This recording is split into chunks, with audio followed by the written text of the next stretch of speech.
why is it? Oh fuck! And then I realised I thought, our fucking gang's back together. This is fucking awesome. This is a good day. Oh, this. How are you, Scott?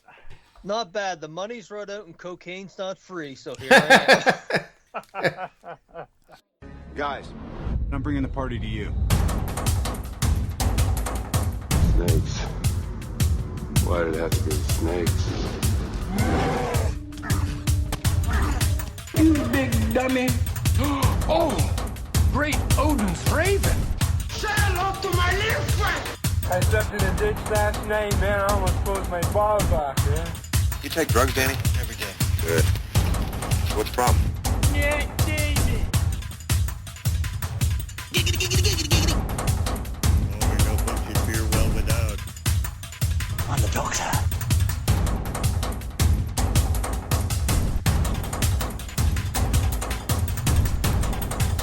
Gangsters, what's up, guys? This aggression will not stand, man.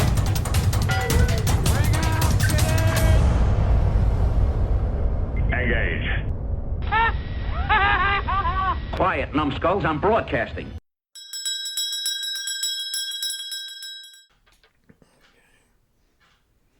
Hey everyone, welcome to the Pulp Culture Cafe. This is season 12, episode 311. I make sure I wrote it down this time. Usually I forget to write it down. So, somebody just left. No, I'm here. Oh, okay. The video went off. What the fuck? I didn't expect that to happen. Sorry. That's okay. So we're all back. If you'll notice in a couple seconds, our missing third party is back. Missing link. Seymour Cunts is back. Seymour Cunts is back. Yep. So it's myself, Paul, and Scott, but we're gonna call him Seymour from now on. That's his handle on the. It's with a K, so it's not offensive. Oh yes. Yeah, I'd have called it the John Lennon of the group. Yeah. John Lennon. To pursue a solo career. Yeah. But no, we'll stick with Seymour Cunts. Okay. All right. Seymour Cunts. So I want to, if you've been listening to the podcast, thank you, and if you've been tuning in every once in a while to the old radio shows that I've been putting up, I appreciate that too. I see some people are doing it, and it's things are. I'm going to add a couple of things, bonus stuff to this different stuff, more of old radio shows, and a couple one other thing. So I'm trying to entertain you. If you've noticed, I've changed it to the Pulp Culture Cafe as entertain it. Just trying to honestly put stuff up to keep me entertained, and hopefully if you tune in, great. If not, well, I got one happy customer. So we're going to get in now. We're going to get a shitload of stories again because Scott's back, and usually he was the one that did most of the work. And by a large margin. Yeah, so since he's back, we'll let him start. Did you guys? Well, I don't. Did they have anything like Redbox in the UK? Like, you know, where you can go and get DVDs from the kiosk outside? No. Is there? Okay. No. Well, no, nothing like that at all. No. Well, in America, they don't have it anymore either. They Redbox is shutting down in North America, putting about 1,000 employees out of work. They filed for Chapter 11, and they've turned that into a Chapter 7 liquidation. There's about 24,000 remaining. I didn't think there was that many. That surprised me. Mm-hmm. There's 24,000 DVD kiosks still in North America, or was. And at one point in time during the height of it in 2011, which that seemed kind of late for me, to be honest, there were 48,000, but it's dwindled down. And as their biggest creditor said, it was just HTP. I'm not sure what that stands for, but they said it was just a gross mismanagement. They haven't paid their employees in like the last month. Oh, wow. It's just, again, it's a sign of physical media going away.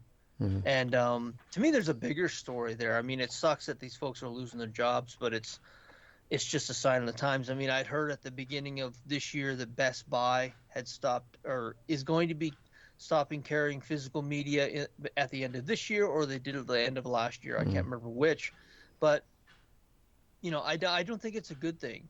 The way you're seeing, they're making changes already to classics to suit the times or suit what they feel it should be. Yeah. They're remaking a lot of stuff, and I can see a time, even a quarter of a century from now, where all the streaming platforms, if they find something that they, is problematic at the time, that they'll just take it off the platform. And if there's no physical copies, it's gone. I mean, I think in that aspect, I mean, I'm definitely getting a Blu-ray player, and there was actually a guy online. He said, I bought 3 of them brand new sitting in the box, so that 20 years from now, if they've taken a movie off or taken movies off, and I can absolutely see that happening, where I can't access them, I still have a physical copy and something to play them on. But just a sign of the times. But yeah, Redbox is going out of business, and that's the last company of its kind that's renting DVDs. And then when you buy one online, you're not actually buying one online. You're basically renting. Yeah. They can take it down anytime. I mean, Sony did it. Yeah, Sony did it. They suddenly, or it happened to the Scott, where you had when you changed the movies that you had bought, suddenly they told you you couldn't access them anymore. So you threw away money. Yeah. Yeah. So. Yeah, you don't own it. Which platform was that, just out of interest? Well, it was on TELUS. We had purchased a bunch of movies, and when they changed over, the movies were just gone. They gave us credits, but they can just take them off, and you don't own anything. That's the illusion of owning digital. And from my understanding, you guys can speak to this more, it's also with video games. You can own video games, but if they take it off or change it, it's gone, and you don't get the money back. There's no return policy. Yeah. So. Yeah, I've gone. I don't play a lot, but yeah, I've got Fallout digital, and if they lose the rights, Sony loses the rights, and then I can't play the game anymore, right? So, it's all become not everything's.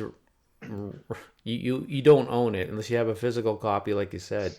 It's gone to you bought it, but really you don't own it. We can take it down or get rid of it or lose the rights, and then they're gone. So I can absolutely see them in time, especially the amount of god awful the remakes that they're doing. I mean, we had talked at the shop there on Wednesday. They're remaking Fistful of Dollars. Yeah.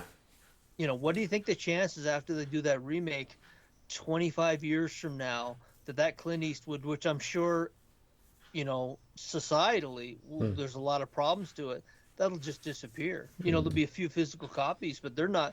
They will have taken that off streaming completely. Blazing Saddles, I ran out and bought about a copy of that because of what the shit they wanted to do to it, right?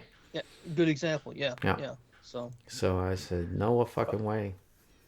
I bought that digitally recently. Mainly for research purposes. I thought, I'm going to watch this and just see if anything's changed. Yeah. Just out of interest. Yeah. Just going to see if it's been edited in any way. Yeah. But I haven't watched it yet. I've too much to do. Yeah. Too much new stuff to watch. I don't have the time to go back and watch old stuff. Yeah. But I will at some point. But that's the real danger, isn't it? I saw that story about Fistful of Dollars, and it made me chuckle. Because they're saying that they're going to remake Fistful of Dollars. Fistful of Dollars is actually a remake of Yojimbo, the Japanese film, which and also that Bruce Willis film, what's it called, Last Man Standing. That's also a retelling of the same story. Oh yeah, it's been remade. And I think because it's Fistful of Dollars and because it's Clint Eastwood, I don't think it's ever going to disappear. Unless it turns out that Clint Eastwood has actually been a pedo for decades. I think that you're always going to be able to get hold of Clint Eastwood films. I think there's a lot of other fuckers whose career are just going to disappear. Yeah. But I think we're okay. We're okay with I think it's not so much that, as you said, it's being redone, told different ways in different movies. I think that like irked me a little is because they're taking fistful of dollars and they're redoing it, not taking that story and changing it like modern times or whatever, right? They're going back and making a Western, updating it, which I assume now will be a lot of explosions and blood and Oh God, I hope not. It's gonna look nothing like. it's just where we're at. yeah. So I don't want to bounce around too much, but that reminds me. Did you guys see the Gladiator 2 trailer? It's on my list. You can talk about it now. Go right ahead, because I didn't. I just don't want to. There's I watched the trailer and the fucking music, and I mentioned this to the shop. If you took Jurassic Park and you took that iconic scene with the dinosaur and you took that music and you put country and western music in it, like all my exes live in Texas or whatever, you know, like it just wouldn't work. So okay, I'm saying that to kind of clear the palate, because anytime you bring up something that there's certain types of music, it's like there's some racial tinge to it. It's not. There's certain music that does not mix with certain genres. And when you have a historical piece like that, and when you try and put in R&B and rap and hip hop, it just does not work. I don't care if Denzel Washington is in it. And if anything, it makes me think of Training Day, which had Denzel Washington in it. I thought the same thing. I thought exactly the same thing. It really annoyed me because I love Gladiator. The original movie is awesome, and it's got a fantastic score. I think it's Hans Zimmer. Award-winning score. Yeah. I think it's Hans Zimmer did the original score, and it's phenomenal. It's a beautiful score. Yeah. And I was watching the trailer for the new Gladiator movie, against the better judgment, because as soon as they announced it, I thought it's going to be shit. Yeah. Gladiator does not need a sequel. Absolutely, 100% does not need a sequel. Even though Ridley Scott is doing it, it does not need a sequel. What? So anyway, I thought, okay, let's watch the trailer. Let's be open-minded and let's see. And by the end of it, like you say, it's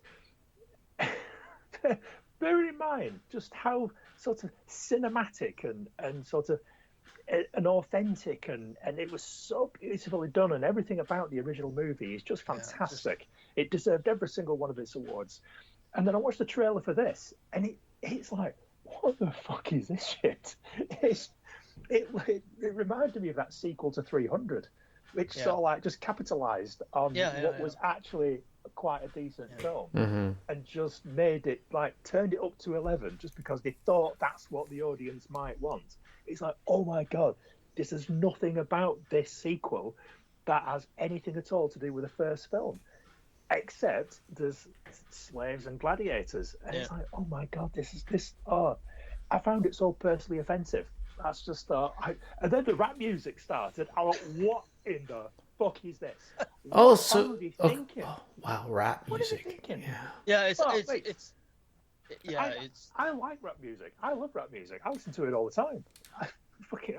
Or do you think they're trying to do a Knight's Tale? Remember Knight's Tale with Heath Ledger? They played modern music to it. It's kind of like that. It's like, holy shit. What did they in Knight's Tale? Who was in Knight's Tale? Heath Ledger. No, but what music were they playing? Fuck, I can't remember. Queen, I think was. I believe it was Queen. No.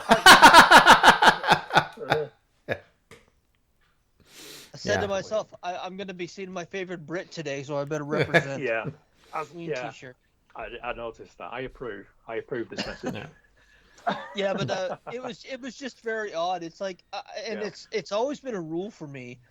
If you're going to take an original classic like that and you're going to amplify every aspect of it, the name of it fucking well better be Aliens. That's the only way you're going to be able to do that, because it's the only original that I can think of that's really surpassed by giving more in the second one. But I don't know. It's the downvotes and the backlash against it, you know. But there's we're in a weird time where people are hate watching stuff. It's so bizarre. You know, there are series out there that are going to get sequels that just they don't deserve it, but so many people are watching it just so they can complain. Yeah, about the how bad studios it are going to is. say, look at all the people watching, and they're not Yeah. going to look at how many people are watching because they hate it, so they Yeah, can they're not bitch gonna on it, care. right? Yeah, they're not gonna care long No. as the advertiser eyes are on it. Hmm. But yeah, when I saw this, I think what they're going to do is they're going to, just from what I've seen in the trailer, it's they're going to make Denzel Washington character responsible for the fall of Rome, which is what I think they're bragging about, is that we're going to make this character responsible for the beginning of the downfall of Rome. And I suspect they're going to take a lot of stuff in American culture and transfix that onto the fall of the Roman Empire. That's my guess of where they're going to go with it. So it's kind of it's not going to really deal with the historical aspects, but the Debbie Downer aspects of what's happening in Western civilization right now, which is just where we're at. But I mean, fuck. But the rap music, like the minute it started, you could hear millions of people saying, "Oh, fuck this." Yeah, I know. As soon as it started playing, I thought, what? Yeah. I mean, okay, even if we're being very, very generous and give it benefit of the doubt, maybe they just use that music for the trailer to sort of like grab people's attention who are listening but not actually looking at the screen. But if there's anything like that actually in the movie, I might have to walk out. I mean, Jesus. Oh, geez, you're going to go see it. Well, there's certain films where you feel like you're obliged to. Oh. You know, Yeah. I mean, what I was already thinking before I even started watching the trailer was the original was one that me and a very good friend of mine went to go and see years ago, and obviously it's a fantastic film and we both loved it. So I thought it might be quite interesting for us both to go back and see the sequel because it has been quite some time. Okay. So that was the plan. It's more of a day out for me and one of my friends more than actually, oh, I really want to see this new film, because I really don't. I don't. but I'm one of the people that's going to watch it. I'm going to go and watch it for a day out, just so it's like, what the fuck is this? I'm guilty, you know. I'm one of those people. I'm just not going to be making a fucking TikTok video about it afterwards. I remember watching the original in the theaters, and that first 10 minutes, on my mark, unleash hell. Oh, that yeah. 10 minutes. That 10 minutes was just goosebumps. Yeah. I remember in the theater just like, oh my God, this is one of the greatest battle scenes I've ever watched in my entire life. Yeah. Yeah, And me too. I thought, fuck, that was awesome. That was the beginning of just, and I think that's why in my mind it's always been such a classic. It's because right out of the gate, you're treated with greatness on a battle, and the acting just continued on through the entire film. And that's actually was the first time that I saw. Usually most movies end with the climatic battle at the end. Mm-hmm. This one, it was at the beginning, and then the acting just either matched or surpassed it right through it. And I think that's really the first time I ever saw that. I may be wrong on that, but I mean, yeah, it was that, and Back to the Future should be left to fuck alone. Mm-hmm. Yeah. And it's kind of, you know, I've even heard rumblings of Back to the Future being redone, but Yeah. you know, it's God, I hope not. when I see what they've done with Marvel, it's like they'll do anything. So yeah. No, you're not wrong. You're not wrong. But no. Let's just hope. But I knew that it was going to be shit as soon as I saw them sort of like floating ships around the Colosseum. that was real. I researched that. That actually happened. It did. I swear to God, it actually happened. God. They literally put about 4 foot, because I was fascinated. I said, because that's when I saw that, I said to myself, okay, are they taking license? Is this just someone creative? But I actually researched it, and they actually did that in the Colosseums. They flooded it with 4 feet of water. It wasn't that deep, but they literally put ships in there. And I take it back. That was legit, yeah. They put ships in it? They put ships in it. It wasn't really deep water, but they put ships in it, and they had these battles, the same as they would with gladiators with arrows, and that actually happened. That was historically correct. I take it back, because I saw that and I thought Ridley Scott's usually a little bit more sort of controlled about what he puts in these movies. Yeah. I thought if he's just making this shut up, it's a complete fabrication. No, he's not on that. It's historically accurate. Wow. Okay. Well, sorry, Ridley. Get him on the phone and tell him I said sorry. But talking about trailers, did you see the new one for Captain America: Brave New World? Yeah, Yeah, I did. I did. I got Winter Soldier vibes from it actually. Yeah. Which isn't a bad thing because Winter Soldier is fucking awesome. Yeah. I mean, see, he's got a smirk on his face. So I don't have much to say about that entire movie, and after today, I probably won't talk about it at all. There's a very, I'm gonna shit on it really badly. So finish what you're gonna say. No, don't get me wrong. It's no seal of quality. It doesn't mean it's going to be a good movie. I was just getting real Winter Soldier vibes from the trailer. That's all. No, I mean the concept of Captain America as Sam Wilson as Captain America in general. I love Captain America. Steve Rogers' Captain America was my favorite growing up, and I've always believed that was very lazy creative to just slap it on Sam Wilson and say, "Here you go." And I've seen all the arguments online that it was given to Steve Rogers. Well, if you remember the movie, he literally went town to town trying to get into the army, so it wasn't just given to him. But I've always thought of all the stuff that Marvel's done over the last 10 years of that IP, that's probably the laziest thing they've ever done. And they couldn't do it in the comics. They had him as they had Sam Wilson as Captain America, I think in like 2016. People fucking hated it, and they couldn't sell the comics, and the series went nowhere. They had over the last year, they had a Captain America, Sam Wilson. That's the one where they're holding hands in the water and that bullshit. You know what I was talking about, John. And they ran them simultaneously. And there's no Sam Wilson series now, but they have another Steve Rogers series. So guess who won that battle? And it's just no one wants this. And I shouldn't say no one wants this. Some people may want it, but I don't think enough. I don't think enough people are wanting it. And it's a bloated budget already. I've heard $350 million that it's going to make. It's going to have to make close to, I'd heard the numbers, it's going to have to make $700 million to make a profit. Okay. I think I honestly, and again, I'm not going to talk about this film again. I hope it fucking bombs, and I hope it costs them like $200 million easily, because I am so against what they've done with that character. They have tried everything they can to downplay Steve Rogers in the MCU since the end of Endgame in 2019. They've pussified him in comics. They've given him terrible art. They've had actually, you guys saw X-Men 97. My understanding is, Rogue took a shield and threw it off into the fucking mountains. Just crap like that. Little shots at him the entire time. They're trying to downplay Steve Rogers and bring Sam Wilson up. I love the character of Falcon. They could have turned it into they could have called him the American Falcon. There you go. Marvel can have it. And they could have turned him into a James Bond type character and really done something original. But all they did was take Steve Rogers, Captain America's shield and costume, slapped it on him and says, okay, there you go. And no, I'm not going to see it. I'm not going to see it in the theater, and I don't enjoy the concept of it at all. And that's probably the last time I'm ever going to talk about it, to be honest. Oh, yeah? That's the one thing that Marvel's done that it's a big fuck you, and I hope it fails. And the rest of it, I've always been very much let the market decide with that. I hope it fucking fails. Yeah.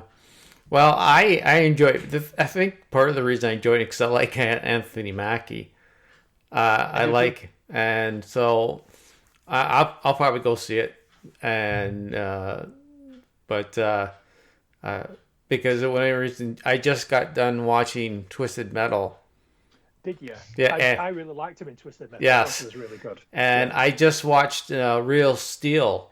With Hugh Jackman about the fighting robots. I watched that last night.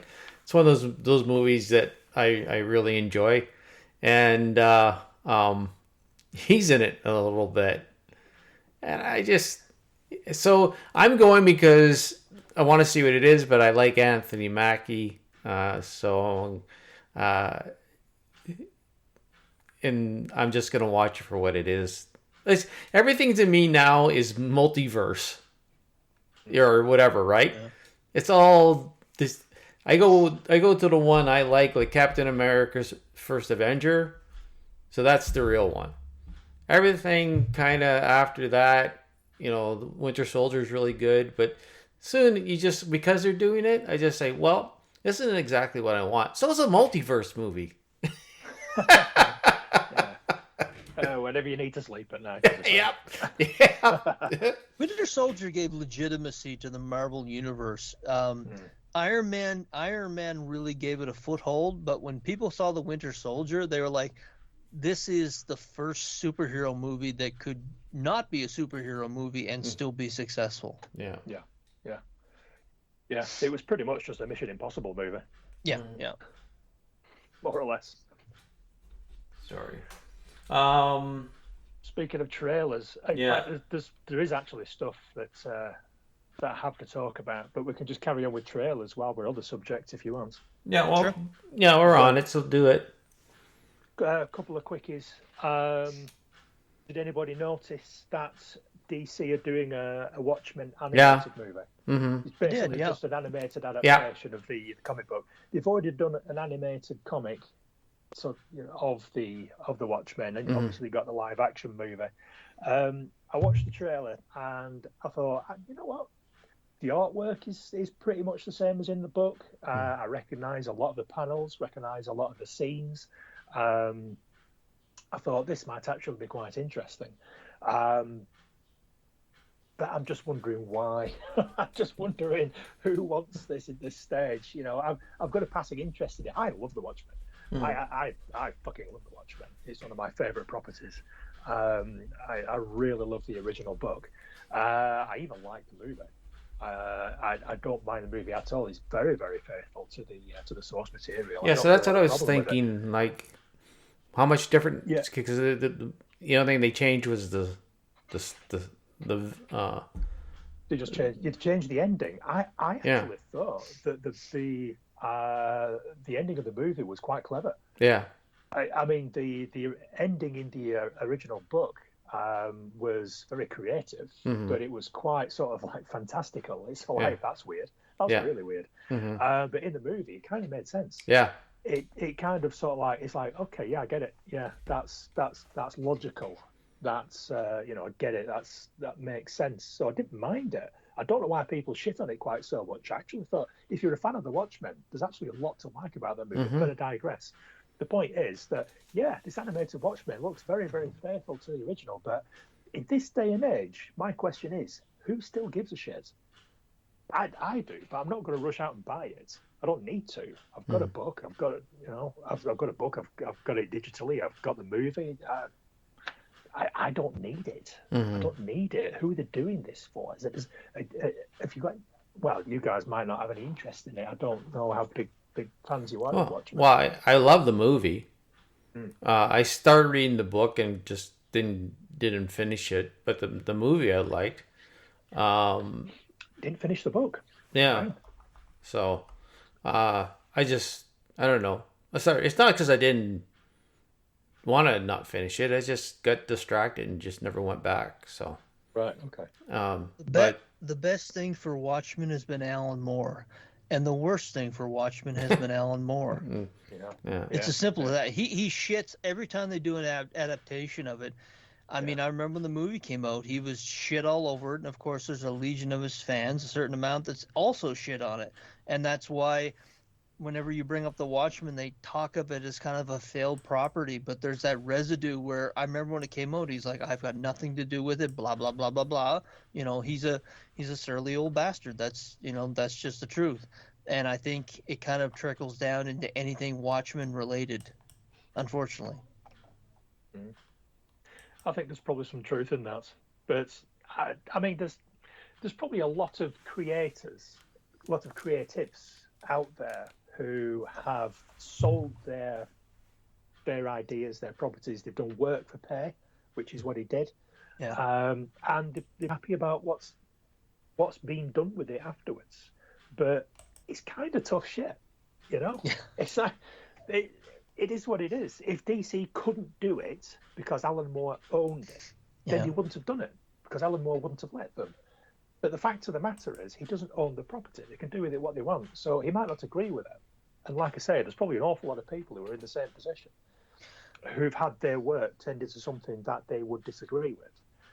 but it's just because it's Watchmen, because it's Alan Moore, it just gets all this airspace to just complain every single time someone does something with the Watchmen. It's like, yeah, I get it, Alan. Yeah, you're not happy because you think that everyone should just be going to read the book and there shouldn't be anything spinning off from it or anything like that. Yeah. You know, movie was great, TV show was great, you know. Tough shit, fuck off. There's been I don't love your book.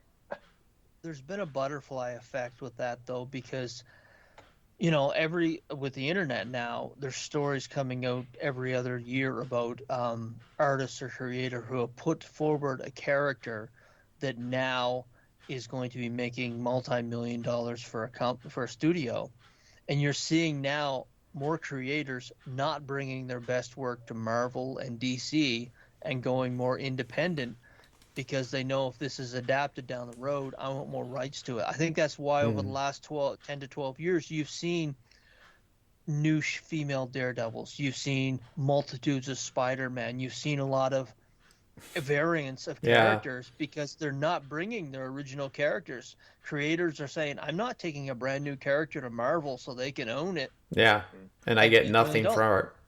Exactly, and that's happened, and that's why the last 15 years, that's why you're seeing so many of the same characters and variants of them, because and if they do bring characters, it's not their best stuff. And if I was an independent creator, I wouldn't either. Yeah. I can't imagine knowing and seeing the stories I've seen over the last 20 years of folks, you know, creating stuff in millions of dollars and then doing it again, and how I'd feel 20 years from now. So it's had a ripple effect on the industry of how it's being, the creativity brought to it now.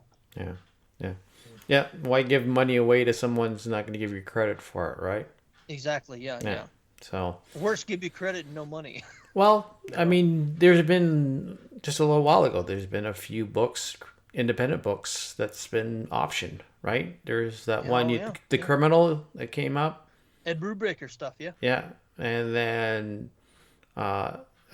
Miller, Mark Millar, Miller. Yep. I mean, his stuff hasn't shown up a lot, but it's owned by Netflix. But he's the one that decided to do with it, and not Marvel or DC. Yeah. And he's retained it. The problem is I think, unfortunately for Alan Moore, I think he was right at the turning point where previously people just turned up to work. You know, you work for Marvel, you work for DC, you turn up, you draw a couple of panels, you get paid, and you go pay your rent, and then you go back in the next week and you do it all again. And I think Alan Moore is kind of a victim of that, whereas there were very, very, very few TV shows or movies about comic book properties prior to the 80s. Yeah. And The Watchmen came out 86. 86. In the time past, the 10 years after that, Batman changed everything.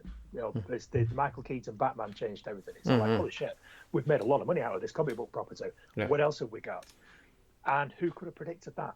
Who could have predicted it? So Alan Moore, he'd already done The Watchmen, and he'd sold it, and it had gone to DC, and he'd gone working on his next project. Who was to know that everything was going to take off at that point? And all of a sudden, it's like, hang on a minute, I don't want you to do that. If he'd written The Watchmen 20 years earlier, he would never have had to worry about it. Yeah. No. He would never have had to worry about it. But unfortunately, he got done over. He got shafted because he did his work in the same way that everyone up to that point had done, but everything suddenly changed, and all of a sudden, everyone was making an awful lot of money out of his work and doing things with it that they've never had the opportunity to do before. Made spin-offs, the TV, movies, whatever.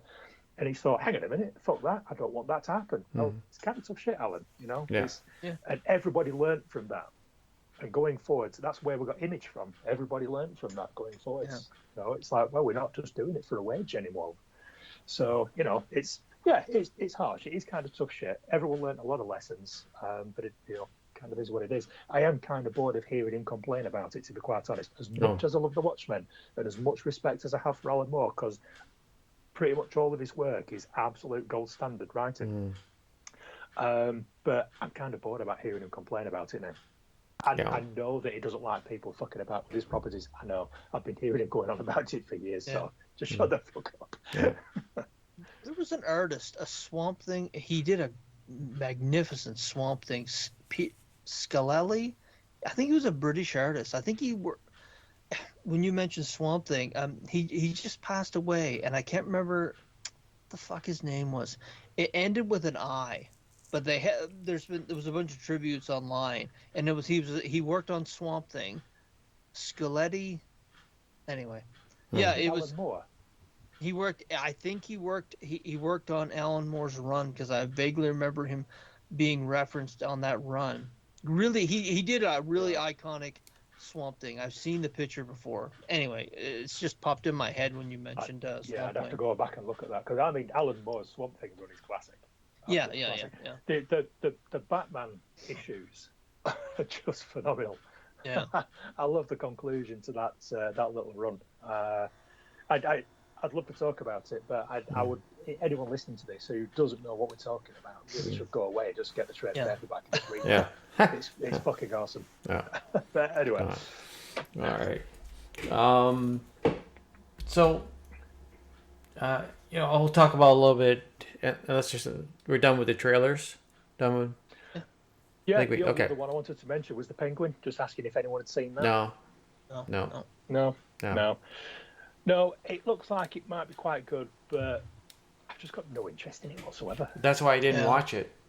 Absolutely no interest in it. I mean, the fact that that's Colin Farrell underneath all that makeup, playing that character, amazes me constantly. But I'm sorry, I've got absolutely no interest in the TV show, and the trailer's done nothing to change my mind. Yeah. Okay. And that's the end of that. Okay. So, we're gonna go to the couple of things that I had to do homework for. That last month, you told me to do homework for these things. One of them must be X-Men. Yes, X-Men 97. The other one is Rebel Moon. Yes. I can only apologize. Yeah. Well, and then the other one was Twisted Metal. So. Oh yes, yes. Yeah. Where would you like to start? Well, I'll say with the one I like the most, Twisted Metal. It really surprised me. Me too. Yeah, I was very pleasantly surprised. I know very little of the game and how the game is set up, but so I don't know if this is part of the game or not, but I like how the story with the it sounded like the end of the world was simply that the power went out or something, or I don't know what happened, because everything was crashing in that, and that's what there was referenced about how the power went out and everything. Yeah. But I like the humor. I thought it was really funny. Anthony Mackie, I just enjoy watching him now. It seems like he's having fun when he's doing stuff. Yeah, very charismatic on that show. It's enjoyable to watch. You just enjoy watching it. The concept of having what they call a delivery man, called a milkman, making deliveries between cities, and then his interaction. I can't remember her name now, but she played Quiet, right? Yes. She was in Brooklyn Nine-Nine. Yeah. What was her name? It'll come to me. Yeah. And the gradual the storyline, and then even when they flash back to origins of some of the people, it was actually entertaining. Most times it's like, a flashback, but they actually did it really well. And so I should have wrote down the names. I'm bad with remembering names. People's faces I remember, but Thomas Hyde Church. Thomas Hayden Church. Hayden Church. Took me a bit to recognize him, but so it took me a bit to recognize him, and he always does a good job. And then the introduction of the other characters and the storytelling, the different cities, Sweet Tooth. I had to find out who was doing Sweet Tooth, because I recognized the voice a bit, and I know it's Will Arnett doing the voice, but who's the actor? And the actor is actually a wrestler. He goes by the name Samoa Joe. And so so I assume he's delivering the lines, in the thing, and they dubbed it over. Yeah. But even his body language, without actually being using his voice, was really good. He did a really good job. Really got stuff across. Yeah. I thought so. I knew that I'm not familiar with the wrestler. Yeah. I'm not familiar with his work, but I thought even though this guy isn't a professional actor, he's doing the job. Yeah. He's sort of emoting Yeah. just by his body language and just by his performance. I thought, you know what, he's actually doing a pretty good job here.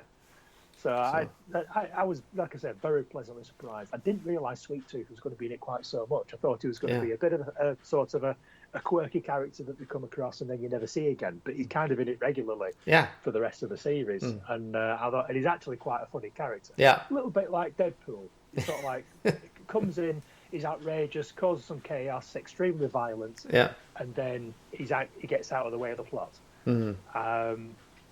Too much of him would have been too much. Yeah. If you see what I mean.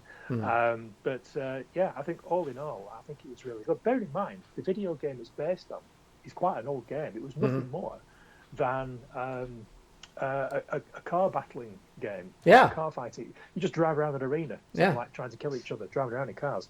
That's what I thought too. Well, the game had a sort of like a slim background plot, but all of the story for the TV show is all made up. Well, they did a really good job. They created an interesting world. Yeah, so, absolutely.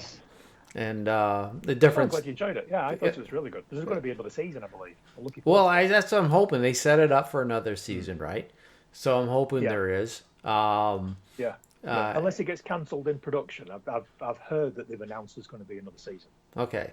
I say I read it on the internet. Yeah. Well, you know how truthful the internet is, right? So. Well, this is true. Yeah. This is true. Yeah, I believe there's going to be another season. So let's hope so. Yeah. Let's hope they don't run out of money, pull the plug. Yeah. But overall, I enjoyed it. Like I said, I'm not a very deep reviewer. I just enjoyed the show. I really found it entertaining. And it surprised me a lot. So. Yeah. That's just as good a review as any. Yeah. A quick comment about Samoa Joe. He's at AEW now, and the owner of AEW, Tony Khan, has been very supportive of his wrestlers going to do other projects, like from The Mandalorian, the wrestler whose name escapes me. Yeah. She said I had such an easy time because Vince was such a prick about WWE wrestlers going to do other stuff. Mm-hmm. But also, you had said that he was pretty good in it.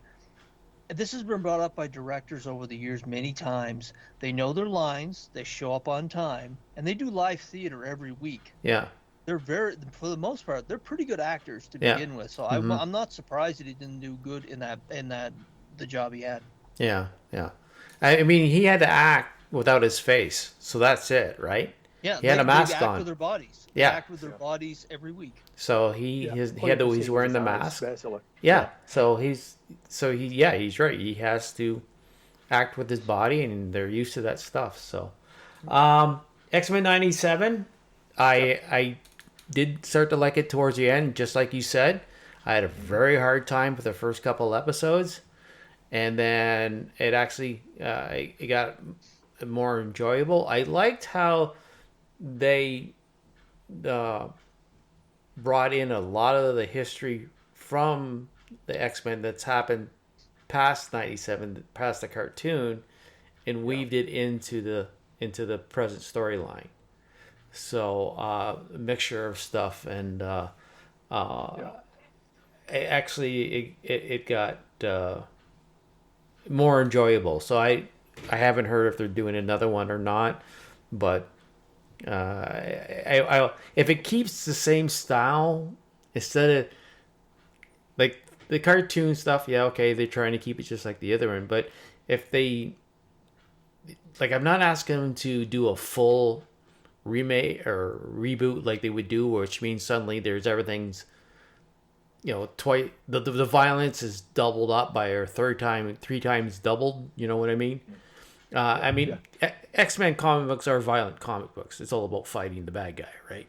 So, but they didn't go crazy. They kept that same style of comic book and stuff. So if they kept that and just updated the story a little bit, which they did by bringing in the history from 97 forward, I'll give it another shot. Yeah.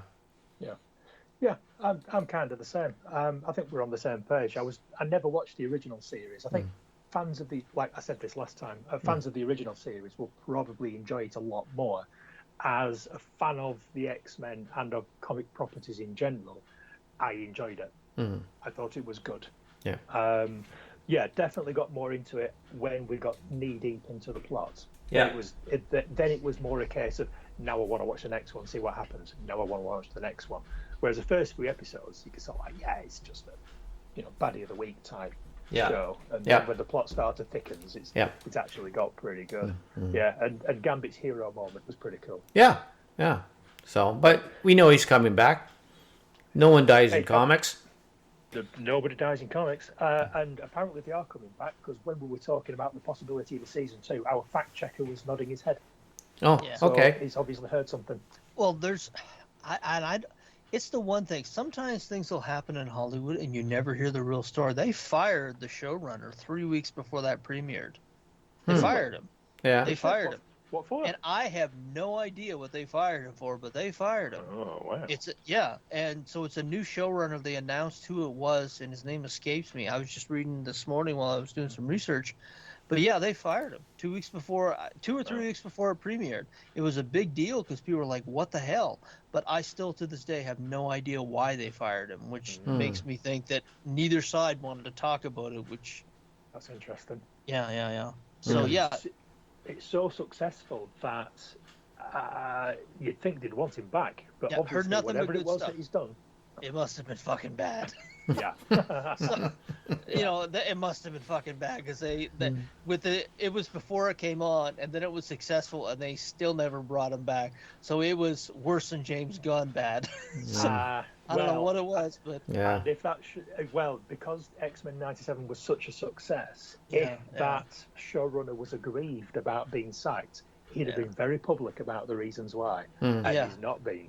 He's not being. So there's some truth to whatever they fired him for, and he's just disappeared. The smoke's there, and there may be a little fire. So he hasn't said anything goes. So it's a new showrunner, but I've heard nothing but good stuff about the series, and I think I am gonna watch it. I never saw the original series. I've never been a huge cartoon fan, but I've heard nothing but good stuff about it. But that showrunner, no story yet of what happened. All right. Well, it'll come out. It always does. Oh, eventually it will. Always does. Yeah. Okay, and now I left Rebel Moon for last. Like, I know you got a lot of stuff because you said last time you just really hated it. I didn't hate it, but I didn't find it all that super entertaining where I constantly needed to watch it. I think 3/4 of the times I was on my phone waiting for something I wanted to watch to come up. Yeah, me too. So, me too. I just ended up doing something else. And just as soon as something sounded like it might be interesting, I looked up. No, I was wrong. I'd carry on just like kind of like that. My old, it was fine. I could see different areas where he stole from different movies to make this movie. And the other thing that bothered me is the amount of slow motion in it. I thought was really unnecessary. Oh, that's Zack Snyder all over, though, isn't it? Yeah. He loves his slow motion. So it's just like, you don't need to drag this out. It doesn't impress me. It may impress me more if they did it quick action, like a John Wick or something, right? Yeah, slow motion has its place, but I mean, it was just so gratuitous. It just constantly, constantly super slow motion, just dragging on. It's like, fine. Every time they fought, it was fucking slow motion. So yeah, completely unnecessary. No, I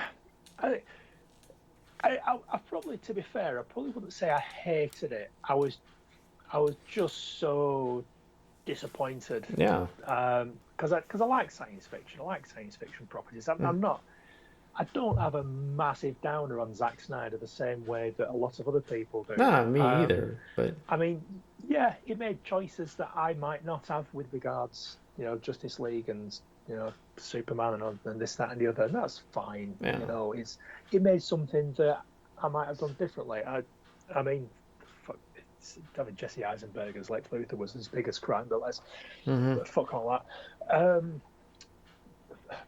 It was just so the plot, the way that it all rounded out, and it's just, who wrote this?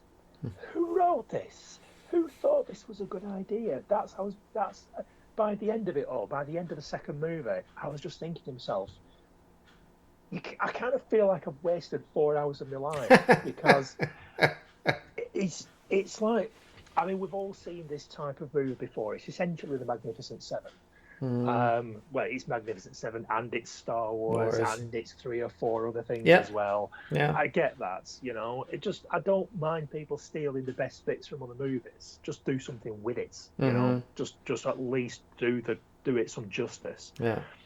But it's like they go around collecting all these like warriors and generals and swordsmen, or swordswomen, I should say, swordspeople. And sort of like, and they come down and they land on this planet. It's like, hey, look, we've brought some people who are here to save us all. Yeah, hey, yeah. Marvelous. And by the end of it, and this is sort of a spoiler, but it's not like I'm recommending. Don't worry about it. Watch this. Oh, fuck it. But by the end of the second movie, it's like awful lot of villagers are dead. Yeah. The whole village has been absolutely decimated, and there's been fucking hundreds of these people being killed. It's like, what do you think you've achieved? What the fuck is, you might be better off just fucking giving them the food and starving to death. Whereas now everyone's dead. The fucking village has been absolutely leveled. Yeah. And these champions that you brought with you, I mean, the biggest waste of everyone's time was that woman with the 2 swords. I mean, this is probably the thing that riles me the most, because on paper, she should be the coolest character in that movie. She essentially, she was basically like a Jedi, wasn't she? Yeah. It was just sort of like when she turned up and she's sort of like wearing this like flowing coat, and, like wide brim hat. You don't see her face to begin with. She gets out these 2 big knives that start to glow a little bit like lightsabers, and then she's the warning, the red flag. Was it sort of like, oh yeah, she's fucking awesome. Yeah, we need her to come and help us save this village. And the red flag is that when she starts fighting that creature thing, when you first meet her, bearing in mind she's supposed to be this like master swords person and sort of like just fighting this fucking monster, she doesn't have to make hard work of it. I'm thinking, Jesus fucking Christ. I thought, she's really struggling with this thing. Yeah. This has taken a long time for her to kill this thing, and she's making it look hard. It's like, I'd be more confident in her ability if she just ran rings around this thing, was in absolutely no danger of being hurt whatsoever, and just fucking murked it, and then just sort of like, put her swords away, walked off, and everyone's like, holy shit, she looks awesome. But she just didn't. She just looked shit. She just didn't look like she was any good. And then, bear in mind, in the second movie, when the army's invaded this fucking village, and it takes an army to invade one fucking village, apparently, and you get these fucking legions of troops arriving, and you've got everyone else is sort of like blowing shit up and like shooting guns, all this, and you get this woman who takes on about 4 people and fucking dies. It's like, fucking what? You can't even kill them fucking. You can't even kill that handful of soldiers. That what the fucking point of you? Oh my god! I thought, what the fuck were you thinking? Why we wasted our time with this character? This cool premise for this character was fucking garbage, and then died. Like, oh my god, get the fuck out! Yeah. And then the other guys, sort of like the prince guy who with long hair who never wore a t-shirt, and then the guy who what's his name? He was in Guardians of the Galaxy. I don't think Gladiator as well. Actually, wasn't he? I think it's Jimon Hunsu or something like that. I can't remember. That probably butchered his fucking name. And on paper, all these characters are really cool. In practice, what did he do? It's like those 2 guys are sort of like these warriors and battle hardened. We've been in I don't know how many battles and killed hundreds of people and all this, that, and the other. The legions of troops arrive, and what do? They just stand there firing guns, and that's it. Mhm. Bam, bam, bam, bam, bam. Yeah. Ah, fucking hell! Everyone's getting blown up. Bam, bam, bam, bam, bam. That's it. That is it. That is all they do. Yeah. That is all they fucking do. It's like anybody could do that. If they're that experienced a warrior, if they're that seasoned and they're that good, and they've survived all these battles and they're absolutely feared by everyone across the galaxy, you're just standing in front of 1,000 troops, just firing a gun at them and complaining when everything's blowing up around you, and fucking hundreds of villagers are dying behind them. It's like, oh my god, let's do something. Let's fucking do something.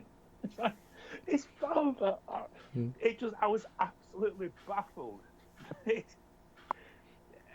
How the fuck they came up with that is, I think just let AI write the ending to that story. It's sort of like, you know, here's a 2-hour movie where we collect up all the best warriors in the galaxy. What we're going to do in the second movie, we'll just give them a gun and we'll just let them sort of like just fire off into like a big group of people and just fuck it, we'll call it a day. Yeah. I think, oh my god, it's so disappointing.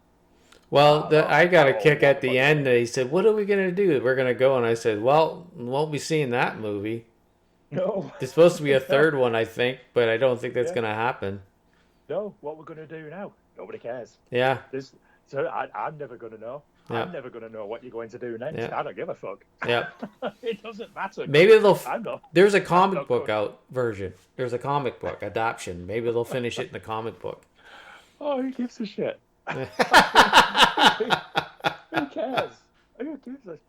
Nobody gives a shit. Nobody gives a single shit about any one of those characters. Yeah. There is a single character, I couldn't tell you any of their names. I have a fucking clue who any of them are. It's just absolute waste of everyone's fucking time. I can't, honest to God. Yeah. And I've been bottling this up for a month. I was waiting to have this rant last time we spoke, but I thought I'll let you watch it first. Yeah, so at least you know what I'm talking about. Yeah. And, So have we sold it to you, Scott? Are you going off to watch it this afternoon? Actually, we watched 31 minutes of it, and Susan said, "This is stupid," and we gave it the hook. That's it. We said, no, we're not watching. You know, I tried to get him to watch it. I said, well, you got to do the homework. You know, got to do the homework. Yeah. Like we watched 31 minutes of, but it's one of those movies that I have certain things that I'll watch where I'll be like, gee, I really miss Joss Whedon, and let me explain why. There was a scene that I didn't watch that they said that this non-superpowered girl kicked the shit out of a room full of like 10 or 15 guys. Do you remember the scene I'm talking about? Yeah. I don't. It was in slow-mo. She beat, I guess she had no powers that people were talking about, and she just kicked the hell out of this room full of people. Is that true? Do you know who I'm speaking about, Paul or John?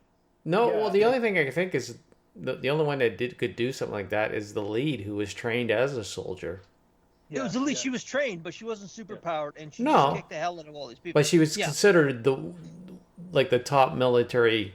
Like she was. And they said it just looked terrible when she was doing it. And do you remember Serenity? Did you watch it in 2005? Mm-hmm. Yeah. When Summer Glau, when she fought those mutants at the end, you saw none of it. You saw flashing blades. You saw, but by the time that wall get pulled out and you saw her standing there with those two blades dripping with blood, you completely believe she kicked the shit out of that whole room full of guys or mutants or whatever. Yeah. And they said, and that was the difference. They said that it was that certain aspects of Rebel Moon were just, the physicality of it was so unbelievable. And they also spoke to the slow-mo. Where they showed it in slow-mo, it was even more noticeable. I haven't seen it, but that's what I've just been reading, that people were just, it looked terrible because they slowed it down, and badly choreographed scenes looked even worse. But funnily enough, I do remember thinking that exact same thing while I was watching it. Now, bear in mind, me and John sat through 4 hours of this shit, but we'll probably only watch in total about half an hour. Yeah. Because I think both of us were just sort of like doing something else. Yeah, I was reading comic books or playing on my phone. I think I was probably playing on my Nintendo Switch or something, or doing something else. So we didn't actually see most of the movie because it just could not keep our attention. Yeah. But But that type of thing is exactly right, because I remember thinking exactly the same thing. Like, the choreography on this movie is absolute garbage. Yeah. You know, it's like you watch something like John Wick, and Arrow. then you watch something like this, and it's like everybody should be aspiring to sort of like John Wick levels of choreography. If you're not getting anywhere near John Wick levels of choreography these days, you've failed. Yeah. You have not met the brief, because it's possible. John Wick did it in 4 movies. And prior to that, you had The Matrix, which, I know the plot went off the rails, but, you know, the action sequences are still pretty good. You know, even is it the second movie? I mean, when Trinity's on the motorbike, and you've got, like, the wagons coming in and all that, it's like, fuck me, that's a pretty good scene. That's a pretty good action sequence. And that's like 20 years ago. Yeah. So, I mean, what the fuck excuse has Zack Snyder got? Arrow. You get a TV crew that can do it. Fuck. Yes. If you're pressed for money and you have some budget problems, just hire the guys from Arrow. Yeah. It's a TV crew. They'd be even cheaper. Yeah, that's right. You follow up. Is that the Arrow stunt crew? Yeah. Which season? Season 7? No. Give me season 1. You'll do it for Canadian money, $50. Yeah, that sounds great. Yeah, exactly. It's entirely possible. I don't know what they were thinking, but everything about this is just all the money went on the special effects. Literally, all the money went on the special effects. They didn't give a shit about scripts, about direction, about editing, about choreography, dialogue, anything. It was all went on the special effects. That was it. Zack Snyder's very confident. I mean, he did that, and it was a big bomb, and he was very happy because I guess James Gunn agreed to put the director's cut of that last DC Justice League movie. He announced it there 2 weeks ago that it's going to be going on Max, I think it is. And he's very happy about it. And I'm thinking, if I shit my bed like that, I would be quiet for like. He's bringing out a director's cut of Rebel Moon. Yes. Jesus, like. That's what I heard. It's going to be on Max. I said, not on Max, but Netflix. Why? Yeah. It's like, well, you've already been bitch slapped. Yeah, I don't get that. I don't get that. And what's the thing, director's cut? That's the bullshit part of it, because he's under Netflix. And Netflix doesn't usually do a whole lot of, we need to change this or change that, right? Yeah. No. And so, don't give me the bullshit of a director's cut on Netflix. You have control of the movie. You can put it what you want. So you're telling me, this is the shit version. You're telling me you actually made a shit version, and you're going to bring out a better version after the shit version gets done. This is everyone gets a gold star, the director's version. Like it's like everything has to be given a gold star. It's really weird. He's one of those directors that he thinks everything he does is good, even when he's told it's not. It's bizarre, but anyway. Ridley Scott's like that. Yes, he is. Ridley's the same way. I make everything's fucking excellent. It's great. You don't like it, you're fucking wrong. So. Yeah. He's absolutely convinced that he's right about everything. He just makes some pretty good films. Yeah, I know, but he has a lot more films backing him up than Scott Snyder does. So he can get away with that a little bit more, right? Scott Snyder only has a couple movies where Ridley's got quite a few movies under his belt that you can say, this is I can do what I want and it's good. Yeah. So we got those done out of the way. So we got the homework. Go ahead. Either of you watched The Boys? Yeah. I stopped. Okay. That's interesting. I'm glad you brought that up, actually, Scott. Yes, I'm nearly up to date. I've not watched the most recent episode of The Boys. Okay. So I'm all the way up to date. And I watched Gen V a couple of weeks ago. I haven't watched Gen V. Haven't watched Gen V. I actually I wasn't going to watch it because I thought, fuck that, who needs more boys? But I'd heard it was very good, so I gave it a go and started watching it. Yeah, you did. Got to the Then got 10 minutes in. The menstruation scene came up. Susan Oh. said, "I'm not watching this shit," and it literally put her off the entire series, both that and The Boys. That was a choice. Yeah, that was definitely a choice. But it was actually quite a good series. That it was. It's probably better than the first 10 minutes sort of lends you to think. I actually really enjoyed it. I really got into it. It was a point where it was sort of like, I've got to watch the next one. I've got to watch the next one. I was watching like 4 episodes a day. Good. So yeah, I think it's just one season, right? Days. Yeah. Yeah, I think there's 8 episodes. 8 episodes. 8. Yeah, something like that. Yeah, so I'd watched it in the space of 3 days because I intended to give it a go, and then I watched the first one. Thought, all right, I'll watch the second one, and then it's sort of like, what happens next? What happens next? What happens next? And I just couldn't stop watching it. I just got really into it. I actually quite enjoyed it, probably more so than The Boys at this stage, because I think me and John might have been speaking about this last time, but I have said it previously, where I just can't let myself enjoy The Boys as much as I probably should, because they just swerved so far away from the original comic book, and I really did enjoy the original comic book. I've got all the original issues still outside in boxes. I have some questions then for you because I have not read the entire. You should get series. those comic books out of the boxes outside, young man, and bring them in the house.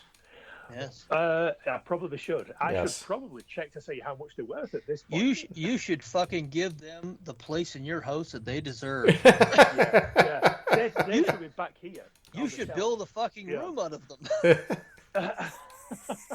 Yeah, I think there's something like 70 I'm just going to have a stab at 76, 78 issues. Nice. And then there was 2 or 3 different spin-offs. There was Hero-gasm was a spin-off. That was about 4, 5 issues. Then Butcher had a prequel spin-off. And then there was another one. Anyway, I digress. So I've got them all. I've got them all. Okay, so their next season is the last season. Are they going to be able to finish that up? Are they where they want to be to do one more season and to finish the story correctly? Because I think it was I'm pretty sure it was canceled. Like, I'm sure, like, you got 5 seasons, and the vibe that I got, everything I read is that the viewership had gone down a bit, but are they able to tell the rest of the story in 5 seasons? They are in absolutely no way whatsoever telling the same story as the comic book. Okay. I'm in the dark. That's why I'm not on board with the TV series. I watch it, I quite enjoy it, but by comparison, relative to the comic book series, it's so dull. It's just not very good. It's like in the original comic book series. I know in the last season of the TV show, Butcher and Huey were trying a bit of Compound V to get their superpowers and taking on the Supes.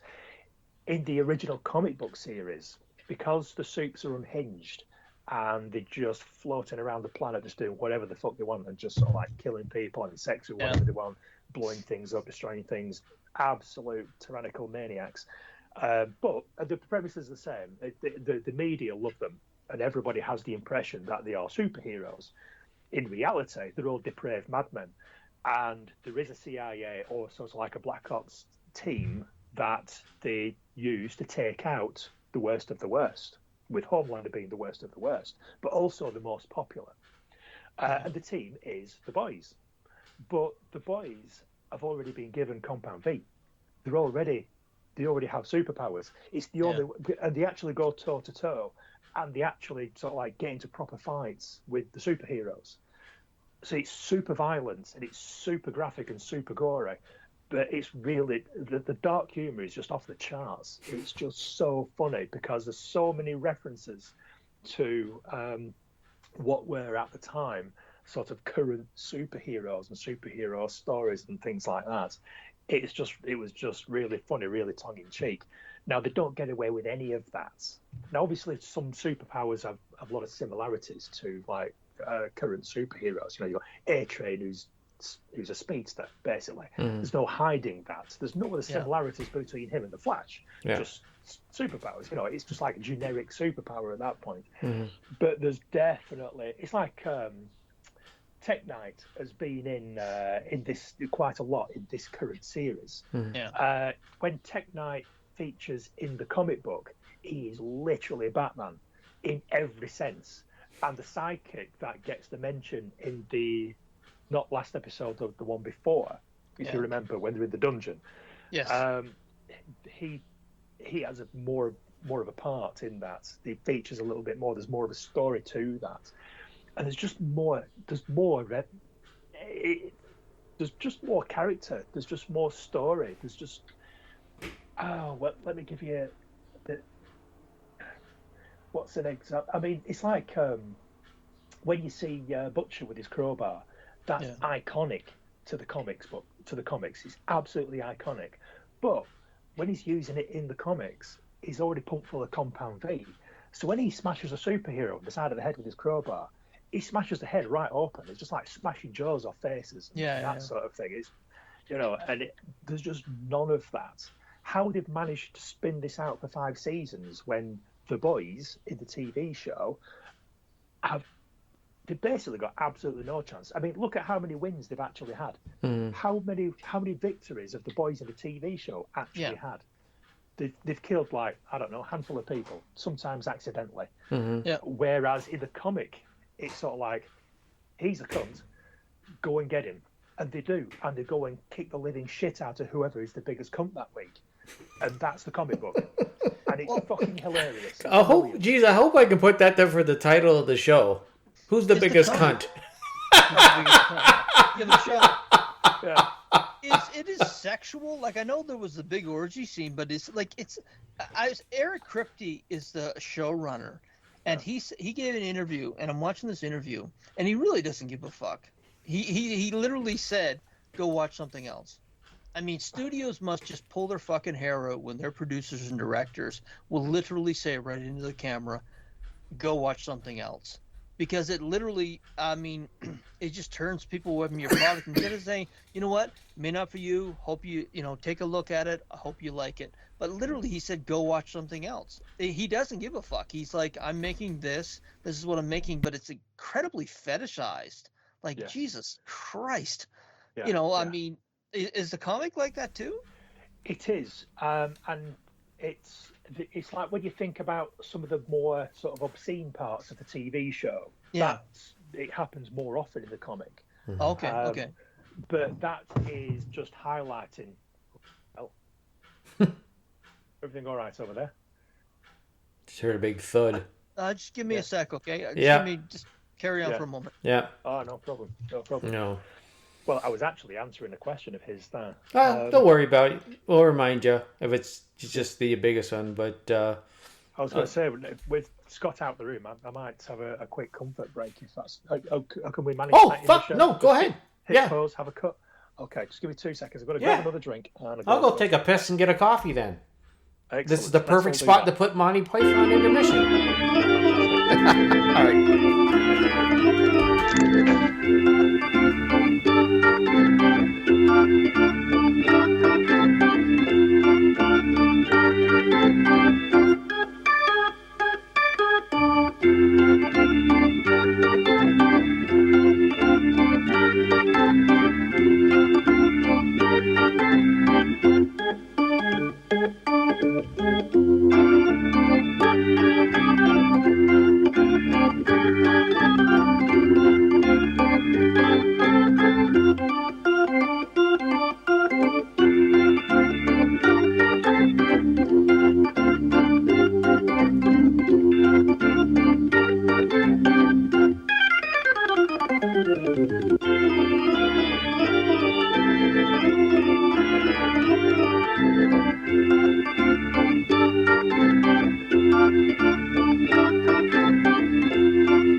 End of part 1. Ladies and gentlemen, my mother thanks you, my father thanks you, my sister thanks you, and I thank you. That's all, folks. Thank you. Come again. Why, you little?